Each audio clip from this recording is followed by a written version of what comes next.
Welcome to Magic.ai, the operating system for hospitality. At Magic, we know an operating system is more than just software and systems.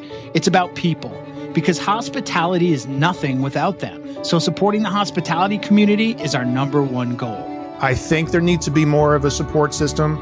Like, you have to love this business and you have to love every aspect of it, including sharing tribal knowledge on what is successful and also tribal knowledge of what is a failure. Founded by lifelong experts, we're building the place where everyone in hospitality, from seasoned pros to first-timers, can gather, share, and grow together. Plus, we're crafting scalable tools and AI-supported software to boost your business. Dive into our vibrant community platform packed with meaningful conversations and robust tools and templates designed just for you. Need more? Our custom software solutions have got you covered. From recruiting and staffing to digital playbooks and dashboards, we're working on building a unique hub of resources unlike any other. Magic is your single point of origin for important conversations, accessible tools, valuable insights, and more. Join us at Magic.ai. The evolution of hospitality is here. It comes down to hospitality. It comes down to acknowledging when you fail and saying, like, yeah, you know what? We messed up. I'm sorry. And there's more to be had from the guest receiving that information when you acknowledge the failure versus trying to puff up your chest and say, no, this is how we do it. This is what we believe in. Chef Gavin Kaysen is the award-winning chef and owner of Soigné Hospitality Group in Minneapolis, known for his nationally renowned restaurants and cafes in the Twin Cities, as well as his leadership in the culinary profession. In 2002, Kaysen released his first cookbook titled At Home, and it was a finalist in the IACP Cookbook Awards. Chef Kaysen is the recipient of 2 James Beard Awards, Rising Star Chef of the Year 2008, and Best Chef Midwest 2018. In 2023, Minneapolis-St. Paul Business Journal named Chef Kaysen one of the city's most admired CEOs, and Star Tribune recognized him as one of the 50 people changing the way Minnesotans eat. When you create a culture and when you end up working with a group of people that are genuinely going towards the same North Star direction, some are going to be a little bit off, but we all kind of see where it is. If you're somebody that comes in and you're way off, there's not really much we have to do to ask you to leave. You'll sort of read the room and you'll go somewhere else. And I think that you have to sort of stay pretty true to what that looks like and what that means within your company and within your group of people. I think it's about mentoring groups of teams. I think it's like the executive chef of our company needs to help mentor who are the chefs de cuisine. It's very much like a parental approach in a way of like, we're all in this together. It's okay. But having those conversations with them. I mean, we'll have people that will come that'll be working for us and they'll say, I need some direction on what I need to do and where I should go with my career. What does that look like? Look, if you're 24 years old and you've been here for 2 years, relax.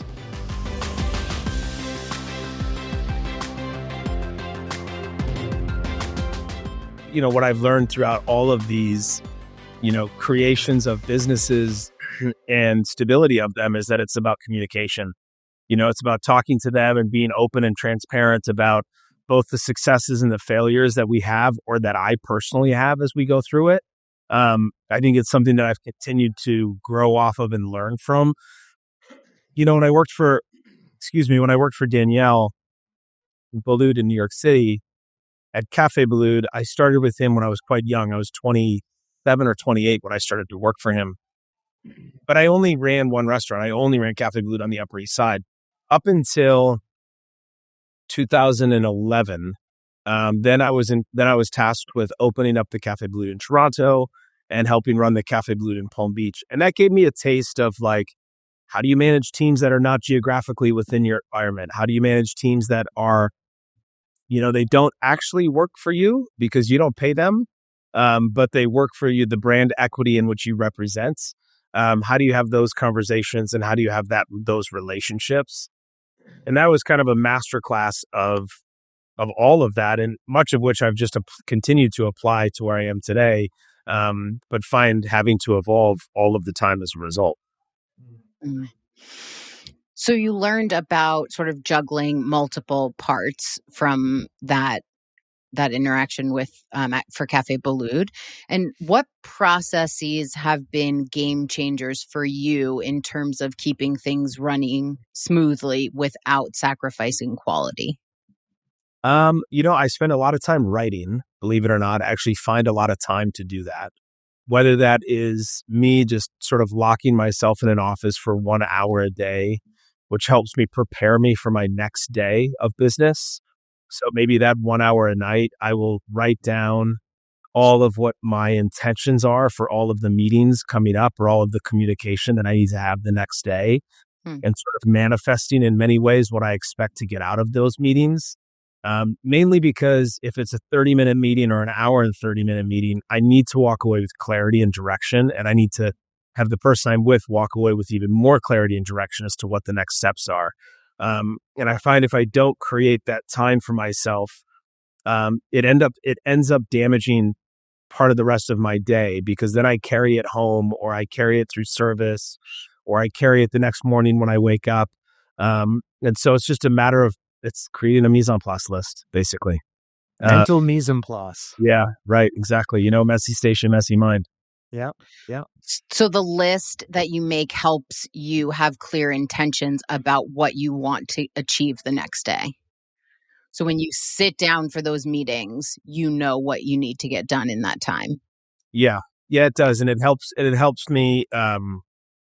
It also helps me look at my day and my week. And it's, like sometimes what'll happen is I'll go to plan out my next day, and I'll see certain meetings in my next day, and I'll say, well, I don't actually find value in these meetings tomorrow because I have too much going on with these meetings. So I'll just email my chief of staff and I'll ask her, hey, can you just bump this meeting or that meeting to another day?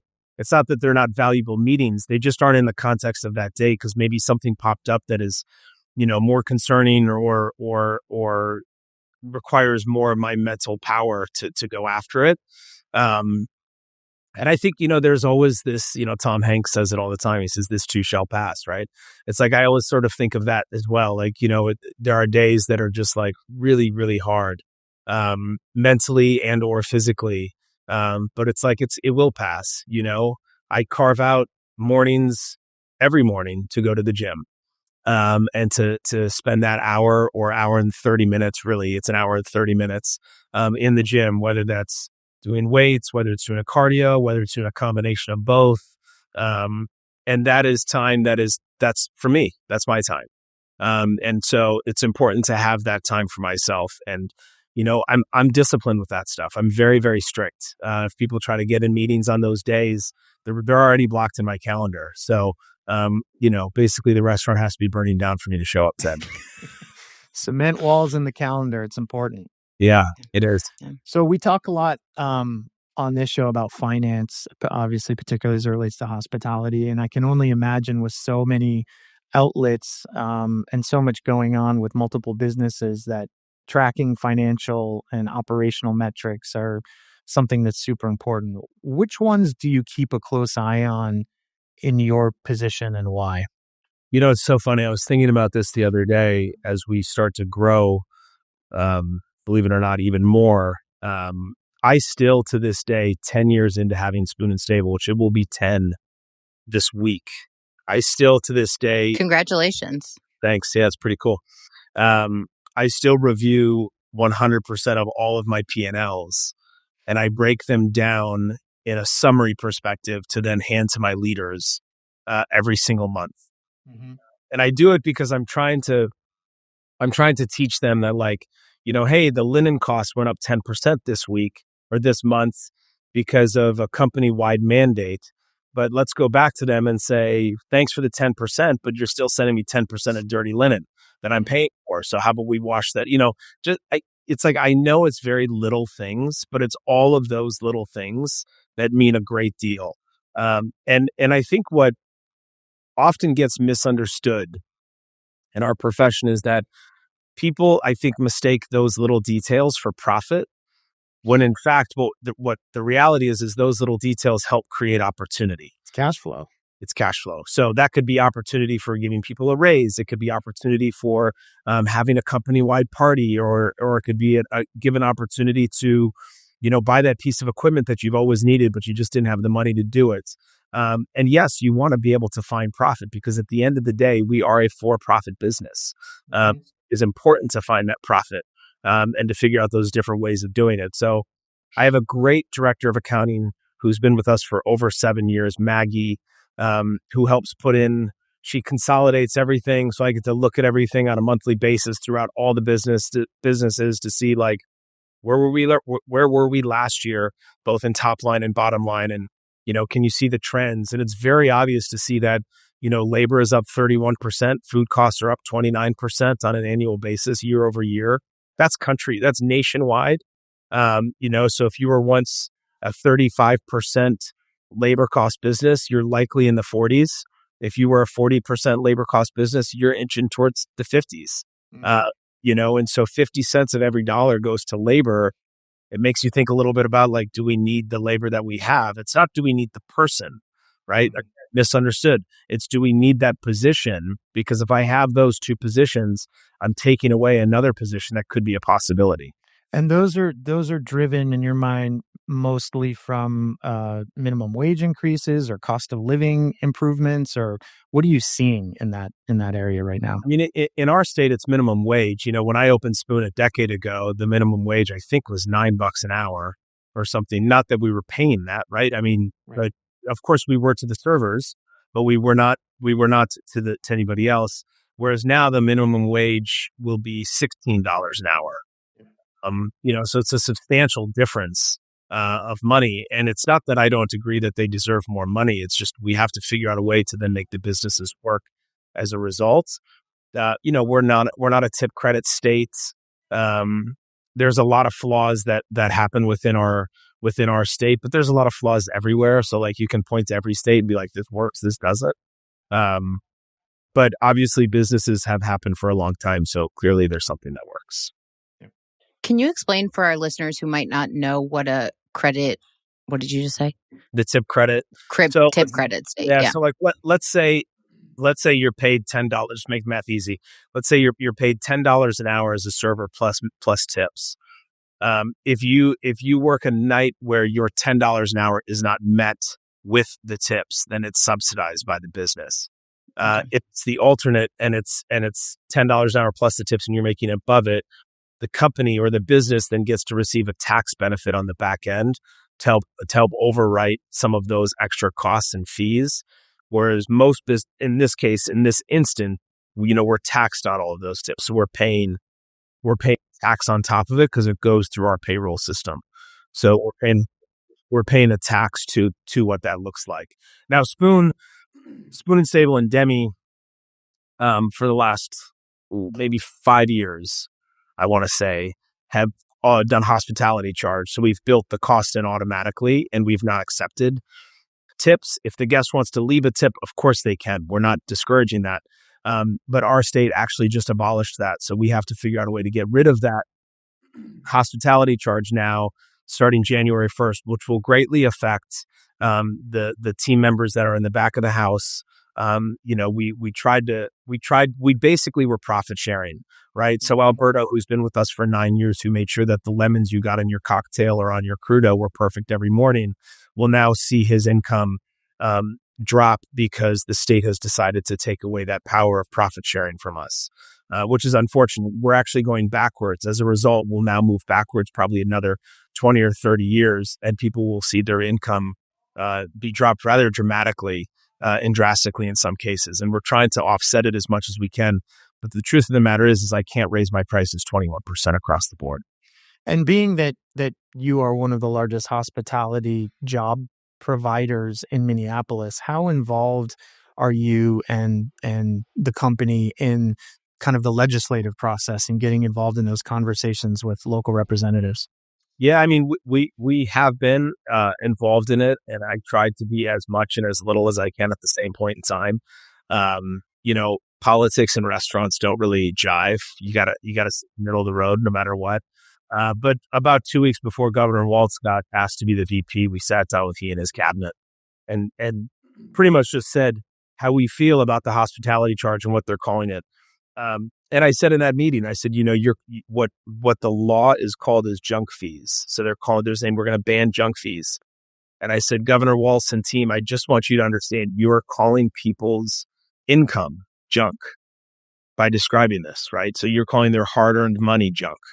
Which they did on purpose, right? To make it sound that's right. worse, right? Yeah. I mean, that was purposeful decision that they made Yep. to call it. Yeah. Yeah, and it all stemmed from the airport, because if you would go to the airport and you would buy a bottle of water, they would tack on a hospitality fee to your bottle of water, and that upset somebody in the legislation. Now, what's unfortunate is that they get an extra year to figure out how to fix their problem, whereas the restaurants don't. They were the problem.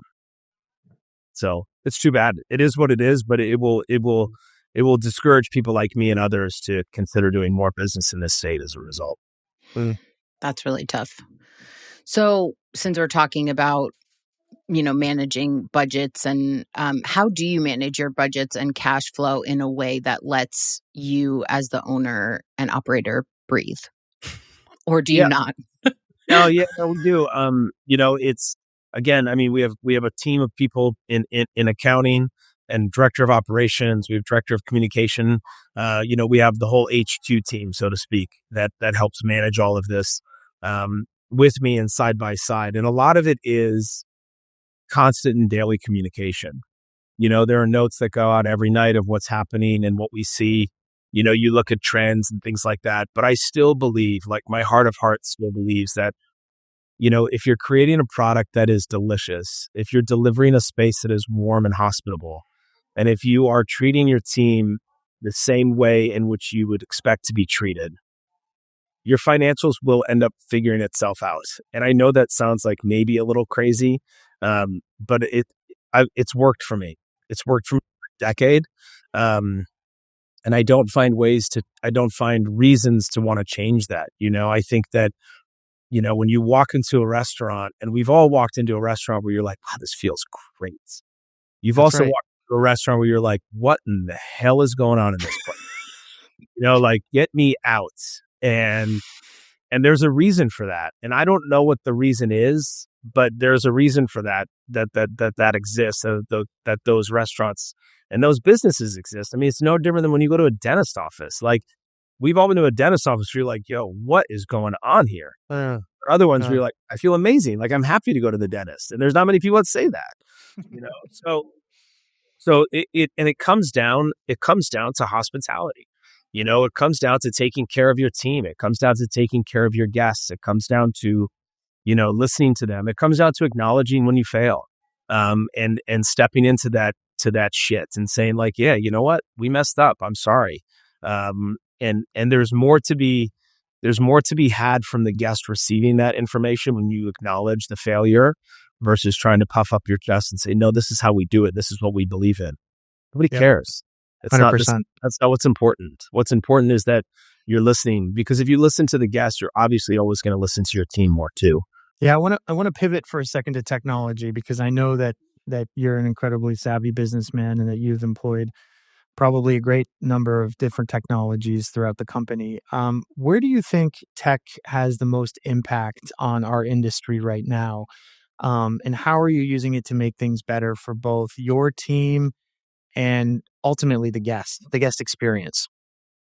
Yeah, I think it's, I think COVID propelled us forward probably 10 years to start to adapt tech. I think in general, our business was never wanting to adapt such a thing because we felt we lost a little bit of a personalization feel to it. But I think the reality is we see the advantages of it.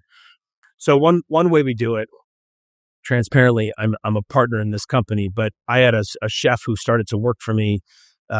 His name is James Passifero. He came to us from Michael Mina's group years ago, and he worked at Spoon as the chef de cuisine for about 4 years. But he has this app called Opsy, and it's a recipe inventory costing app. And so the intention behind it, and listen, our restaurants were the beta program forever. He was in 4 restaurants, basically mine, and one other one when he first started, and now they're in over 600-700 restaurants around the country. But what it is that it is an admittance to the fact that most of the generation of cooks coming into the world today have less to do when it comes to paper and pen and everything to do when it comes to phone. And so rather than discouraging it, let's encourage it. So all of the recipes that they receive in our restaurants are on this app called Opsy. They can flip it from English to Spanish with a click of a button. You can flip it from grams to cups in a click of a button. You can print it if you so wish to have a piece of paper, But the reality is that we're trying to get rid of the paper costs. We're trying to get rid of that waste. We're trying to get rid of that cost itself. And there's a help of the planet sort of scenario in which you do that for too. That has been an effective tool for us in the last 5 years. We use it in all of our restaurants across the board. I think it also tells you as a young cook that, we are not the owners of our recipes, right? We're the doers of our recipes. We're the ones that will create it and ultimately serve it to the guest. But if you want to walk away with our coq au vin recipe, go for it. It doesn't mean that it change the way that your life is or my life is. So we've used that. We've started to adapt the KDS system at Spoon and Stable. So it's the kitchen. It's basically this kitchen, the ticketing system, which there's no tickets. So every team has screens, in which at first, yes, there is a saving of paper. There's a saving of ink. There's a lot of cost savings that we see. But truthfully, we see a more dialed in team of people, because they're now relying on what their screen says. And like all of those things, as a guy who came from like really old school French kitchens, it took me some soul searching to figure out if we were really ready to do. I see the benefit in it. And that's just on the kitchen side of it, which how does that affect the guest? It makes the process better, right? I mean, just that kitchen display system, we see how long in real time, how long it takes to get that appetizer out. So if the server says, they've been waiting 25 minutes, you can be like, wow, it's actually 7 minutes and 53 seconds. Five. It's like, we're not there yet, but I understand that they're antsy and we'll move it along. Yeah. So there's that. I think reservation technology is going to continue to evolve. I think with Amex buying Talk and having Resi now, that'll be a pretty big conglomerate that goes against Open Table. And I think we'll probably see some spawn offs from there too. I was an early adapter of Talk, so I've always been in that world. So it's interesting to kind of see what's happening there. So technology certainly has its advantages for all of us. Are there any holes that you see that are missing of as an operational kind of savant? As you go through your day, you're like, God, I just wish that there was this thing. I mean, I'll tell you the biggest thing that always happens is that there is your POS system. So let's say it's Toast, and let's say your reservation system is Talk. There is a system in between. There's technology in between that pulls numbers from both that gives you revenue. If they just all spoke to each other, to one group that you could go to and say, like, I just want the POS, I want the revenue technology, the POS technology, and the reservation technology, and one thing. Oh, and by the way, I want that to also talk to my inventory technology. It would make things be a lot easier and a lot faster, because we're just trying to figure out how to save money in real-time ways. And if there were technology companies that realize that the reason we say no to a lot of these monthly subscriptions and costs isn't because of the cost, it's because it's a very one-dimensional product. And they're not thinking that 1 + 1 can equal 3 in a lot of these products, which I understand why from a business perspective. They're holding out to get bought. I get it. But that would be ideal. Yep. Yeah. A little bit more integration. You started touching on people, and we could spend a whole hour talking about that, particularly as it relates to, I know your kind of views on mentoring. But when you're bringing on new people, what traits are you looking for that go beyond just those hard skills, right? Like, I would say a lot of the folks that we've interviewed recently have talked about the difficulty in finding the experience, but also just kind of folks that, quote unquote, get it or kind of have that sense of urgency, right? How do you go about sourcing talent and making sure that the talents that those folks are bringing to the table contribute to the overall mission for what you're doing? Yeah, I think a lot of it first kind of starts with kindness in general. I mean, I think if the person itself has sort of that kind heart in which they're looking to take care of others, that's a great place to begin. I think it is a very difficult business when you think that everybody's kind of against you. whether you're in the kitchen and or the dining room. But when you end up working with a group of people, and I've always said this, and I really believe it. When you create a culture, and when you end up working with a group of people that are genuinely going towards the same North Star direction, some are going to be a little bit off, but like we all kind of see where it is. If you're somebody that comes in and you're way off, there's not really much we have to do to ask you to leave. You'll sort of read the room and be like, just don't belong here, and you'll go somewhere else. And I think that you have to sort of stay pretty true to what that looks like and what that means within your company and within your group of people.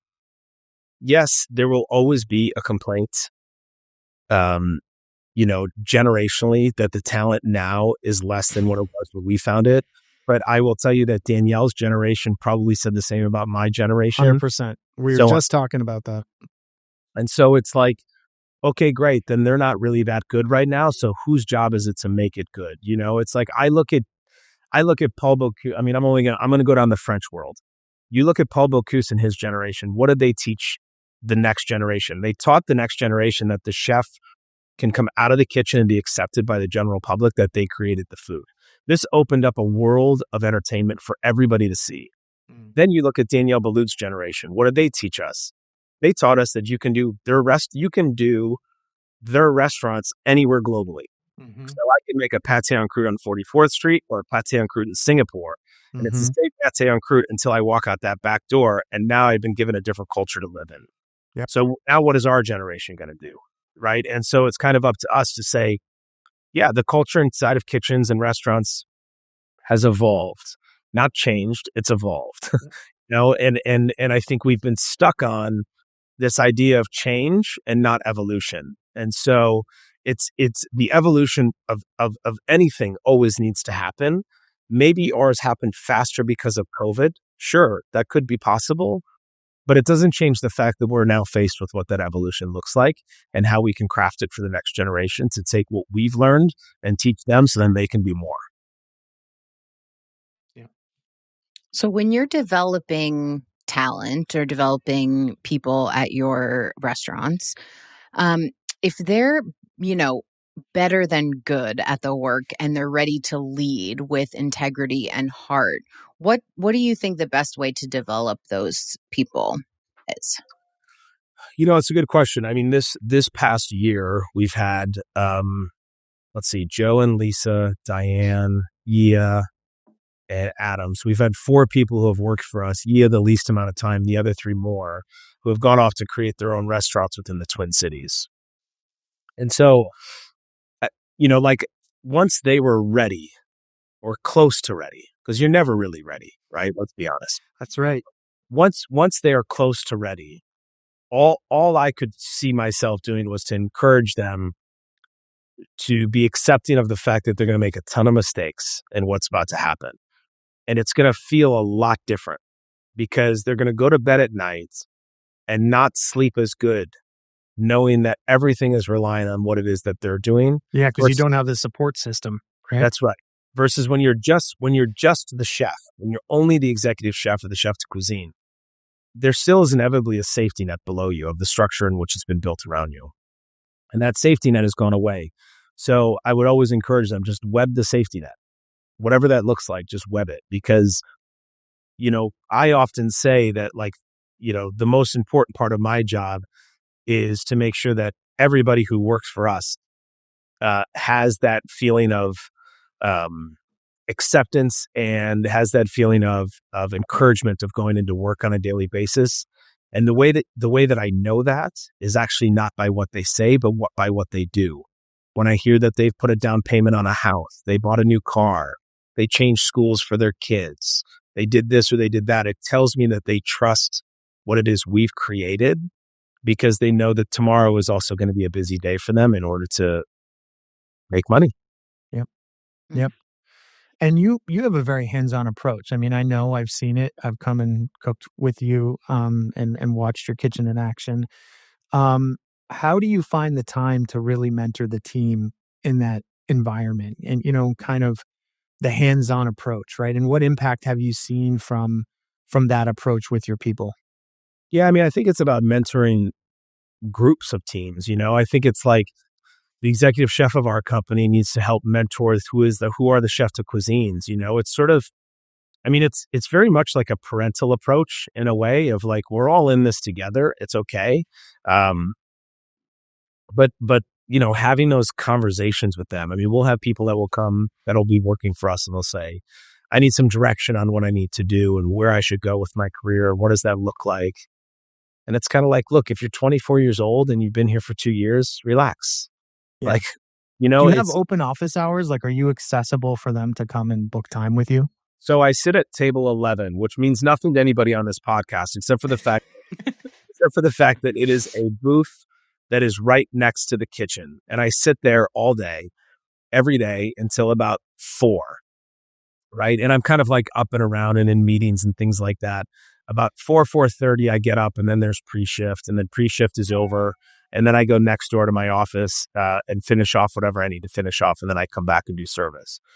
So for all intents and purposes, those are open office hours basically every day that I'm sitting in that booth. So you have multiple spots. How do you keep each one's culture authentic while making sure there's a common thread tying them together? Because you have Spoon and Stable, and then you have Demi, and then a bakery, and then you opened 2 other places in the new Four Seasons, right, in Minneapolis? Yeah, a lot of it just sort of stems from the Spoon culture that was created 10 years ago. It's a culture that is built with, generosity. It's a culture that's built with curiosity. And it's a culture that is built on, driving to be better the next day. And I think like ultimately that's sort of the unwavering commitment that you have to have when you work for our group. And listen, I'm not blind to the fact that we have a hard time sometimes finding people to work for us within our city because those are our non-negotiables. I understand that. I understand that some people want to come to work and roll their pants up and, wear their hat backwards and play super loud music and wear only t-shirts. And that's fine. That's totally cool. I have nothing against it. It's just not how we run our businesses. It's just not how we run our kitchens. I expect people to feel and act as though they are in a professional environment because I find that non-emotional standard kind of an easier way to manage. And it doesn't need to be a personal thing to us or to anybody else. It's just sort of like, it's just our non-negotiable. We want you to show up and be the best version of you. And there are days in which you're not going to do that. And that's okay too. It doesn't mean we're going to kick you out. It just means, talk us through it. Let us know where you are. Yep. Mm-hmm. And ultimately, not every team member will stay forever, right? And you witnessed that just like everybody else. When it's time for someone to move on, how do you handle it so that, both the person leaving and the team can really stay on solid ground? Yeah, sometimes I'm really good at it and sometimes I'm probably not as good at it, because there are times in which it hits you in like different ways. I would say, like when Adam left Demi, he was our opening chef at Demi. So he was with us for about 5 years at Demi. He was with me for about 2 years at Spoon. When he left, I wasn't surprised. We had talked about what that looked like for him. And we were ready to go. And we had a lot of conversations about making sure you sort of build your replacements. Really what I try to do, Matt, on that is I actually sort of like give them the experience in which when I worked for Danielle, like when I worked for Danielle, when I was ready to leave that restaurant, it wasn't like I gave Danielle a written resignation. It was like, here's my 1 month notice. It was like, it was a conversation and a months long of conversations. And so once I was ready to leave, sort of the shock of it being real was the shock for both of us when I actually said the words out loud to him. But the truth is that I always knew that I had a plan of who would take over from me. And I knew that the kitchen would be better off as I left it than if I just walked out. And it was months long of a resignation. And the team was built and ready to go. And then that chef ended up staying for another 5 years. And he has now since gone on and moved to Houston. I think he's got 3 concepts now and he just keeps opening more. And so it's more, to me, it's more about that communication factor. I think that there is this unspoken fear that people don't want to give a resignation too early or don't want to talk about it too early because they might get pushed out of the organization quicker. To which I can understand that, but I would much more prefer, especially my senior leadership and my chefs and sous chefs, to like have the conversation with us. Because if you're just going to come up and say, "That's it, I'm done, I'm going to move on, and I'm going to be gone in a month," there's really it's not about saving, right? It's not about keeping you here. It's just about having the conversation to say, like, let's talk through where you're going, and are you sure it makes sense for you? And is this the right move? Is this what you want? What does it lead to? And like start to think a little bit differently now. Yeah. And what are you looking for, right? Like that's the thing I always used to talk with my cooks about, was like, I get it if people want to move on and do other things, but come to me and talk to me about what it is that you feel like you're not getting, and how can we help develop that, at least for the time period that you may stay. And maybe there's a turnaround at some point, maybe there isn't, but at least we have that opportunity to help you problem solve while you're here, Yeah, I mean, it was like when Aaron Bludorn worked for me, who was the chef, he's now in Houston. When he was with me at Cafe Blud, he came from Cyrus, Douglas Keene's restaurant in Healdsburg. And Doug called me and was like, "Look, this kid needs to move to New York. He kind of just needs to get crushed in the city for a little bit and learn as much as he can learn." And I said, Cafe is a great institution for that. So it may have been a year and a half into his work with us, and he sat me down and he says, "Chef, I think I'm ready to move on." And I said, "Great. Where do you want to go?" And he says, "Well, I think I want to go work at 11 Madison Park. And then, after that, I'd really like to work at Momofuku because I love what Dave's doing over there. And then after that, I'm thinking I'd probably maybe do a stint at Per Se or Jean Georges, or maybe I move back to Seattle and open up a restaurant." I'm like, "Amazing." I said, "So let me just get this straight. You want to be a cook at Cafe Blue? You want to be a cook at 11 Madison Park? You want to be a cook at Momofuku? And then you want to move to Seattle and you want to be an owner?" I said, "You see the disconnect, right?" I said, "Your resignation is not accepted. Thank you very much." And I left the room. And he was like, "What the fuck? Like that's not how this is supposed to go." Right. Yeah. I was And being aspirational. Yeah. and then, a couple years later, I said, "Hey, let's go grab dinner after service," which I don't ever do with my team. Actually, I don't ever go out afterwards. I much more prefer to meet him at the gym or for a run. And he knew something was up. And so we sat down, we ordered a glass of wine. I ordered a glass of wine, he ordered a beer, and we ordered some food. And I looked at him and I said, "I resigned today from Cafe Blue. You'll be the new executive chef starting June 1st. He dropped the beer on the floor, just like, I said, "So the whole idea of you, 2.5 years ago, of you saying what you want to do as a cook," I said, "it wouldn't have worked, right? Now you're a chef and you're going to run Danielle's kitchen for the next X amount of years. And you're going to learn what it really takes to be an owner, because Danielle will teach you how to be an owner, especially Cafe Bleu." And, obviously it's worked for him. Wow. What a great story. I think that speaks to how you develop trust as a leader in your organizations, that you and, Matt's story about how people would come to him and talk about the next steps. I think you really have to be a leader who has over time built trust with your team for them to feel like they can come to you and say, "Hey, I'm thinking about moving on." Right. I think that's wonderful. And one of the ways, and I'm glad you brought that up, because one of the ways in which I would do that, and I'll have my teams do it now, is that when we would make a station change in the kitchen, which seems like doesn't seem like a big deal. Okay. So you've been working on Garde Manger for 6 months, 8 months, a year, and I'm going to move you to the entremet. I'm going to move you to the hot app station. It doesn't seem like a big deal, but it is for everybody in the kitchen, like everybody. Mm-hmm. Even to the person who's been on the meat station for 2 years as the most senior cook, but hasn't moved in 2 years. It means something. So what I would do at Cafe Bleu to help build the trust, because I didn't have it when I first started, because I was an outside chef coming into that organization. Every time I would make a station change, I would sit with every single cook in the kitchen for 5 minutes and tell them the change I was making. And even if they weren't going to move stations because they had been on the entremet station or hot app station for 3 weeks and they knew they weren't going to move, it was still 5 minutes of alone time, one-on-one in a quiet room where I'm like, anything you want to say it now. Safe space. Yep. This is a safe space. Let's talk about it. But it was just a way for me to sit down with everybody and say, "Hey, so-and-so's doing really well, and we're going to move her from fish to meat. I'd appreciate your support on that. You're going to stay on Entremet. You're going to be her partner. And you've been a great support for the last 3 weeks on Entremet. I expect you to do the same. Is there anything you want to talk about? And that was it. Yeah. And it was enough to just like be enough and sort of make that safe space for everybody. And I found that to be, I didn't intentionally do it. I just thought like it was the only way that I knew how. If I was a cook, what would I want to know? That's what I would want to know.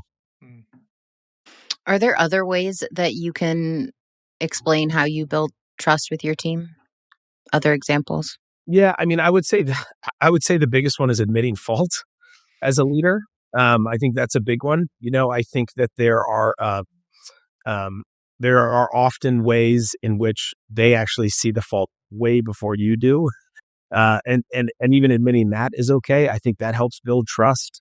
And just going through that process of what does it mean to be a leader? Because here's the thing: when you are the leader and you give a talk, you give a speech, you give a pre-shift, you send out an email, no one's going to come to you and say, great job on that email. Great speech. Really loved it. Inspiring. Blew me away. Like nobody's going to say a fucking word because they don't need to, right? You are at the top of the totem pole. So to them, they're like, he knows.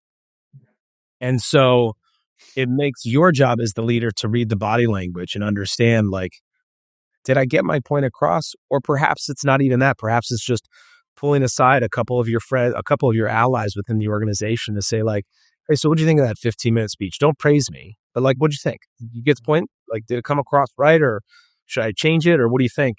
Because I want to know, and I think that also helps develop trust. And when you become the owner, it's different because your demographic is not cooks anymore. Your demographic is everybody. And everybody's realities of the restaurant profession are different based on where they live and breathe and work inside of that building. So it took me time as an owner, even when I was at Café Bellecour, which I wasn't an owner, although I was a partner. I wasn't an owner, although I felt like it. It took me time to kind of swallow my ego through that process. And I'll give you an example. It just in the menu. I remember early on, I was working for Danielle, and this couple came in to have dinner and they wanted this eggs en cocotte dish for dinner. Okay, so I said no because it was on menu. Why did I say no? I have no idea. Does it matter? Probably not, but nonetheless, the captain said, no problem, chef. I'll change. They're great guests. They're regulars. I'll just shift them to this. I know they like this dish. I said, okay, great. Now, I didn't think anything about it until Danielle called me the next day. And he's like, hey, did Mr. and Mrs. So-and-so come in for dinner last night at Cafe? I said, yeah, they were in last night, chef, table 30. And he says, did they perhaps order the eggs en cocotte that we do for breakfast? I said, yeah. And he says, you have eggs in your walk-in, right? And I said, yeah. And he's, oh man, I just feel it coming. Yeah. But here's the thing. Like, he didn't yell. He wasn't upset. Yeah. He just says, listen, he said, when you say no to a guest that asks that question, what you're saying no to is the 20 years of trust and legacy I've created with them.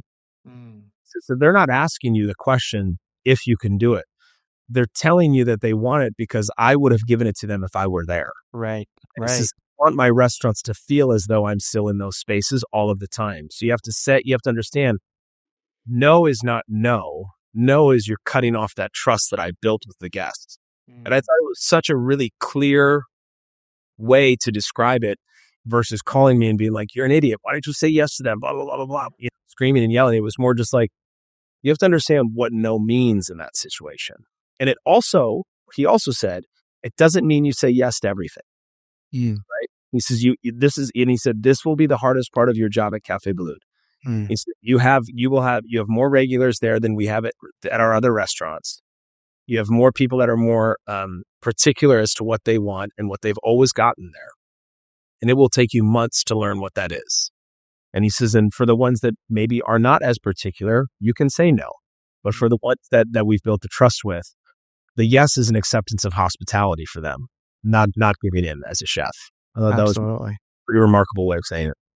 Wow, that must be a really hard line to walk, though, to learn when to say yes and sort of go the extra mile and when to say, no, I just don't have that capacity tonight, or it's not available, or, Yeah, it is. And I'll tell you, when the line really hurts is when you go out of your way and you say yes, and there's zero reception of gratitude, which happens often, right?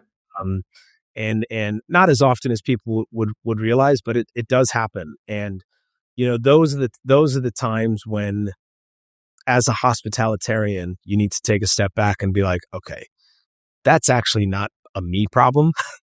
That's a them problem. Okay. Yeah.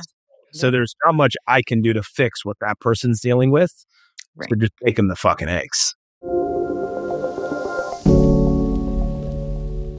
Who is the one person that you hired that transformed your business?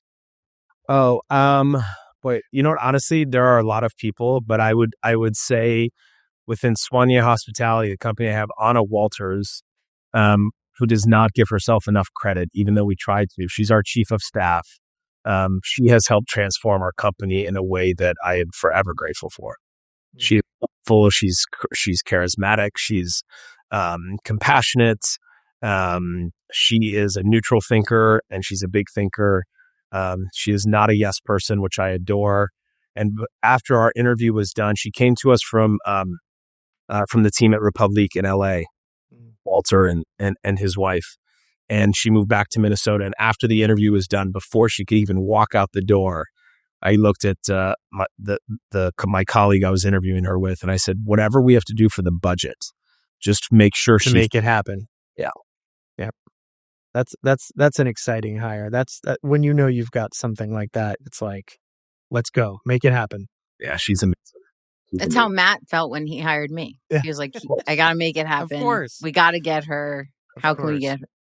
All right. Chef, what has been the most successful marketing decision that you've made for your businesses? I would say probably telling the authentic story of what it is we've created. And we believe more, and Erin Kinchelo, who's our director of comms, she's great at articulating this, but we believe in sort of a slow burn when it comes to this stuff. Not necessarily like, hey, let's come in and eat at this restaurant because of this, and what's on Instagram, but really just like telling the story from a slow burn and being who we are. And being a little unapologetic about it is okay. So authenticity, really, at the end of the day. Yeah. And storytelling. Yes. Yep. Okay. All right. Last question. What's the one tool you use every day?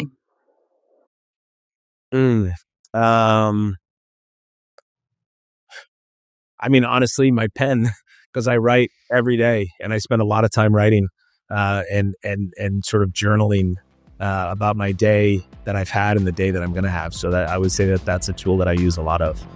The power of the pen. Yeah. All right. And then I steal spoons, but don't tell anybody. I wasn't going to bring that up, I know. It's so bad.